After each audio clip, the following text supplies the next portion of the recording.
अस्सलामुअलैकुम everyone, I hope you all are fine and fresh by the grace of almighty Allah. तो आज की इस वीडियो में हम एलसीएम यानी कि least common multiple find out करेंगे 24 एंड 72 का बाय प्राइम फैक्टराइजेशन मेथड। इस मेथड में हमारे पास जितनी भी वैल्यूज़ होती हैं सबसे पहले हम उनके अलग अलग प्राइम फैक्टर्स फाइंड आउट करते हैं। इस वक्त हमारे पास दो वैल्यूज़ हैं तो हम इन दोनों वैल्यूज़ के अलग अलग प्राइम फैक्टर्स फाइंड आउट करेंगे। अब हमें ये पता होना चाहिए कि किसी भी वैल्यू के प्राइम फैक्टर्स हम किस तरह फाइंड आउट करते हैं।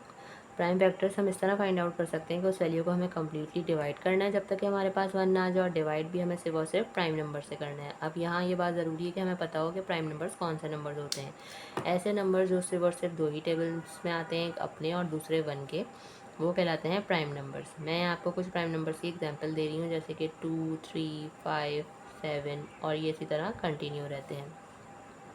इनमें से भी जो स्मॉलेस्ट प्राइम नंबर है हमें हमेशा वहाँ से स्टार्ट लेना होता है। सबसे स्मॉलेस्ट प्राइम नंबर 2 है, और 2 का डिविजिबिलिटी रूल है कि अगर किसी वैल्यू के लास्ट में इवन नंबर या फिर 0 तो वो वैल्यू 2 से कम्प्लीटली डिवाइड हो सकती है। तो यहाँ हमें दोनों ही वैल्यूज़ 2 से डिवाइड होती हुई नज़र आ रही हैं, तो उसे 2 से डिवाइड करना स्टार्ट करेंगे। 2 के टेबल में 2 आता है 1 पे और 4 आता है 2 पे। ये वैल्यू बन चुकी है 12। 2 के टेबल में 12 आता है 6 पे। जब तक ये वैल्यू 2 से डिवाइड हो सकती है हम इसे 2 से ही डिवाइड करेंगे। 2 के टेबल में 6 आता है 3 पे, और 3 हमें पता है कि एक प्राइम नंबर है, इसलिए 3 को हमें 3 से ही डिवाइड करना है क्योंकि 3 के टेबल में 3 आता है 1 पे। अब है हमारे पास 72। 72 के लास्ट में भी हमें नज़र आ रहा है इवन नंबर, इसलिए ये वैल्यू भी 2 से ही डिवाइड होना स्टार्ट होगी। 2 के टेबल में लेकिन 7 नहीं आता, उससे छोटा नंबर 6 आता है 3 पे। 1 हमारे पास जो रिमाइंडर है वो चला गया 2 के पास और बन गया 12। 2 के टेबल में 12 बिल्कुल आता है 6 पे। ये वैल्यू बन चुकी है 36। लास्ट में इवन नंबर है, इसलिए ये वैल्यू अभी भी 2 से ही डिवाइड होगी। लेकिन 2 के टेबल में 3 नहीं आता, उससे छोटा नंबर 2 आता है 1 पे। तो 1 हमारे पास रिमाइंडर है वो चला गया 6 के पास और बन गया 16। 2 के टेबल में 16 बिल्कुल आता है 8 पे। ये वैल्यू बन चुकी है 18। 2 के टेबल में 18 आता है 9 पे। 9 ऑड नंबर है, अब 2 से डिवाइड नहीं हो सकता। 2 के बाद जो नेक्स्ट प्राइम नंबर है वो है 3, और हमें पता है कि 3 से 9 बिल्कुल डिवाइड होगा क्योंकि 3 के टेबल में 9 आता है 3 पे, और 3 के टेबल में 3 आता है 1 पे।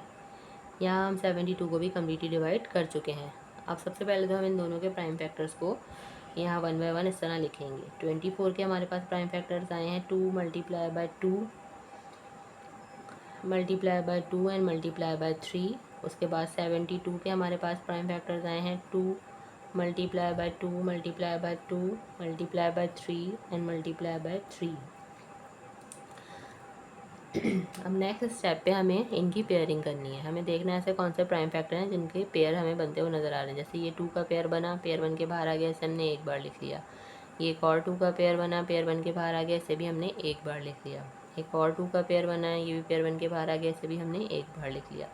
एक हमें 3 का पेयर बनता हुआ नज़र आ रहा है, इसे भी हमने एक बार लिख लिया। और लास्ट में जो रिमेनिंग फैक्टर्स रह जाएंगे जितने भी जिनका कोई पेयर नहीं बना, उनको भी हमने एज इट इज़ कॉपी कर लेना है। अब लास्ट में एलसीएम के लिए हमें क्या करना है, इन सबको मल्टीप्लाई कर देना है। 2 time 2 is 4, 4 time 2 is 8, 8 time 3 is 24, और 24 को हमें यहाँ मल्टीप्लाई करना है 3 से, वो हम यहाँ रफक में कर लेते हैं। 3 टाइम 4 इज़ 12 का 2 1 carry, 3 time 2 is 6 plus 1 7। Means हमारे पास यहाँ लीस्ट कॉमन मल्टीपल जो है वो आ चुका है 24 एंड 72 का, जो कि है 72। देखा आपने कितनी जल्दी बाय प्राइम फैक्टराइजेशन मेथड को फॉलो करते हुए हमने एलसीएम फाइंड आउट करना सीख लिया है। आई होप कि वीडियो आपको अच्छे से समझ आई है। अगर ये वीडियो आपको पसंद आई तो इसे लाइक और शेयर ज़रूर करें, और मेरे चैनल को भी सब्सक्राइब करें। इंशाल्लाह बहुत जल्द मिलती हूँ आप सभी नेक्स्ट वीडियो में। अपना बहुत ख्याल रखिएगा। अल्लाह हाफिज़।